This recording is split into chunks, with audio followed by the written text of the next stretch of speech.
gempa bumi adalah getaran kulit bumi secara tiba-tiba dalam waktu relatif singkat dan disebabkan oleh tenaga dari dalam bumi. Bagaimana sih gempa bumi bisa terjadi? Gempa bumi terjadi karena adanya dua lempeng bertemu atau bertumbukan, sehingga menimbulkan getaran seperti lempeng samudra dengan lempeng benua.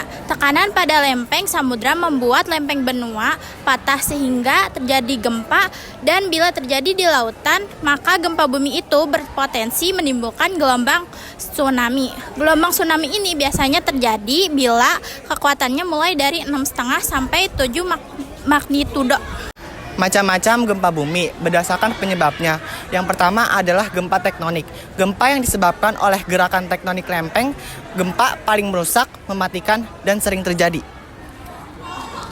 Yang kedua itu ada gempa vulkanik. Gempa yang disebabkan oleh letusan gunung berapi. Gempa ini terjadi hanya berada sekitar kawah atau sekitar gunung berapi. Yang ketiga ada gempa buatan. Terjadi akibat runtuhnya goa, baik alam maupun buatan, dan terjadi pegunungan kapur dan lembah. Keempat itu ada gempa tumbukan. Terjadi akibat tumbukan meteor atau asteroid yang jatuh ke permukaan bumi. Dan yang terakhir yaitu gempa buatan. Terjadi karena aktivitas atau ulah dari manusia sendiri. Berdasarkan kekuatan magnitudo, menurut USGS, gempa bumi dikelompokkan menjadi 0,0 sampai 3,0. Gempa mikro belum dirasakan oleh manusia. 3,0 sampai 3,9. Gempa minor belum dirasakan oleh manusia. 4,0 sampai 3,9. Gempa ringan sudah mulai dirasakan oleh manusia. 5,0 sampai 5,9 gempa sedang mulai menimbulkan kerusakan. 6,0 sampai 6,9 gempa kekuatan sudah menimbulkan kerusakan yang parah. 7,0 sampai 7,9 gempa mayor. 9,0 sampai gempa sangat kuat dahsyat.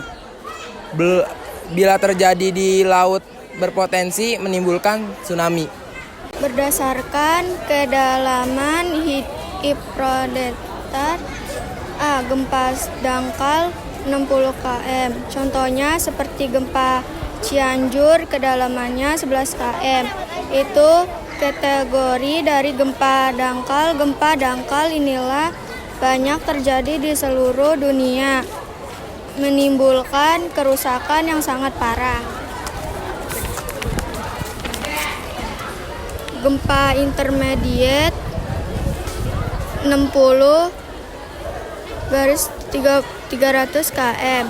Gempa dalam 300 km. Semakin dangkal suatu gempa, kekuatannya semakin besar dan kerusakannya semakin parah. Berdasarkan letak epicentrum dibagi menjadi dua, yaitu terdapat gempa daratan jika epicentrumnya di darat, gempa laut jika epicentrumnya di lautan. Gempa inilah yang dapat berpotensi terjadi tsunami jika kekuatannya magnitudo. Berdasarkan letak epicentrumnya terbagi menjadi dua, yaitu gempa daratan jika epicentrumnya di daratan. Yang kedua, gempa laut jika epicentrumnya di lautan. Gempa inilah yang dapat berpotensi terjadi tsunami jika kekuatannya kurang dari 7 magnitudo. Istilah gempa bumi. 1. Seismograf. Alat pencatat gempa bumi. 2. Seismogram. Tatanan yang berbentuk garis patah-patah baik pada layar monitor maupun pada garis gulung di seismograf. 3. Epicentrum. Pusat gempa di permukaan. 4. Hipocentrum.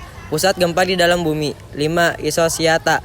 Garis yang menghubungkan tempat yang tingkat kerusakannya sama. 6. Homoseista. Garis yang menghubungkan tempat yang mengalami gempa bumi di waktu yang sama. 7. Pleistocista. Tempat dengan kerusakan terparah. Wilayah manakah yang sering mengalami gempa bumi di Indonesia?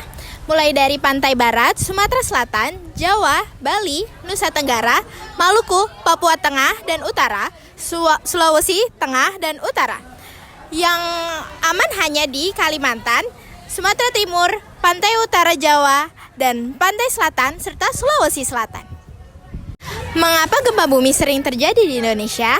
Karena Indonesia merupakan wilayah pertemuan 3 lempeng dunia, lempeng Eurasia, lempeng Indo-Australia, dan lempeng Pasifik. Berikut penjelasan tentang seisme atau gempa bumi. Sekian dari kelompok 4. Wassalamualaikum warahmatullahi wabarakatuh. Harusnya ke sana.